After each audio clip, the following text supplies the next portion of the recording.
थकीत लाभ कोण म्हणतो देणार नाही, कोण म्हणतो देणार नाही। हमारी यूनियन, हमारी यूनियन अशा स्वयंसेविकांच्या एकजुटीचा, अशा स्वयंसेविकांच्या एकजुटीचा आमच्या मागण्या हक्काच्या, आमच्या मागण्या हक्काच्या देशाचा थकीत मोबदला, देशाच्या कामाचा थकीत मोबदला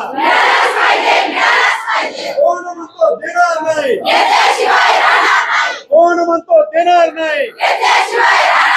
हमारी यूनियन, हमारी यूनियन हम सब। काय सांगाल आज 26 जानेवारी रोजी आपण जिल्हा परिषदेच्या गेटसमोर ठिय्या आंदोलन करत आहात, काय विषय होता? आज प्रजासत्ताक दिनाच्या दिवशी जळगाव जिल्ह्यातील आशा स्वयंसेविकांचा जिल्हा परिषद समोर ठिय्या आंदोलन आम्ही आयोजित केलं। याच्यामध्ये ज्या मागण्या होत्या त्या मागण्यांपैकी शासनाच्या परिपत्रकानुसार आशा स्वयंसेविकांना JSYचा लाभ हा दर महिन्याला दिला पाहिजे, त्याच्यासाठी लाभार्थ्यांच्या कागदपत्रांची पूर्तता करण्याची गरज किंवा पूर्तता करण्याची जबाबदारी ही आशा स्वयंसेविकांवर नाहीये।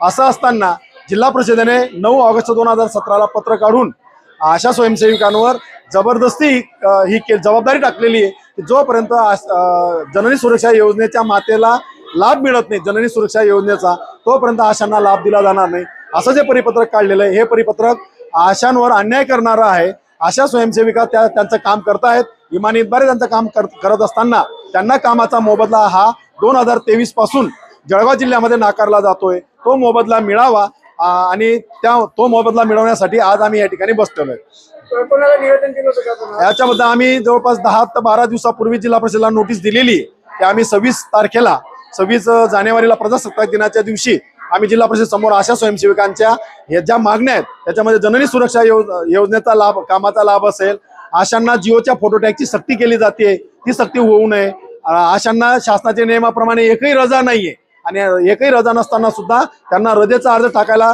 त्यांचे वरिष्ठ भाग पाडतात, ते बंद झालं पाहिजे। अशा महत्त्वाच्या मागण्या घेऊन आम्ही जिल्हा पातळीवरच्या मागण्या घेऊन आम्ही जिल्हा परिषद समोर आज बसलेलो आहेत। याची नोटीस आम्ही 10-15 दिवसापूर्वी जिल्हा परिषद प्रशासनाला दिलेली होती, परंतु आज आम्ही सकाळी 10 वाजेपासून या ठिकाणी बसलेलो आहोत, परंतु अजून एकही अधिकारी, एकही जबाबदार कर्मचारी कोणीही आमचं निवेदन घ्यायला किंवा आमच्या मागण्या हे ऐकून घ्यायला, आमचं रडगाणं जे आहे किंवा आमचं जे घराणं आहे हे ऐकून घ्यायला कोणालाही आज वेळ मिळालेला नाही। किती जणींचा याच्यामध्ये समावेश आहे, किती आशा सेविका आहेत? आम्ही आज प्रजासत्ताक दिवस असल्यामुळे बऱ्याच आशा स्वयंसेविका या ध्वजारोहण करून येणार होत्या। आम्ही प्रातिनिधिक स्वरूपात आज जिल्हा परिषद समोर बसलेलो आहेत, तरी साधारणतः 300 ते 350 आशा वर्कर्स ह्या जिल्हाभरातून आलेले आहेत आणि त्यांनी आज धरणे आंदोलन केलेलं आहे।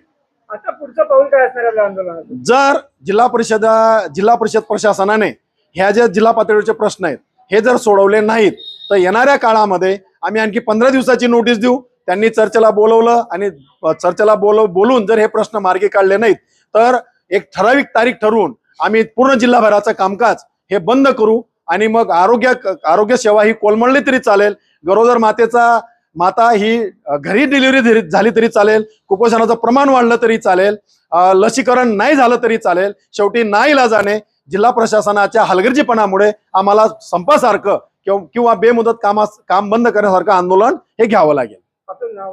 माझं नाव रामकृष्ण पाटील, सरचिटणीस आशा स्वयंसेविका संघटना।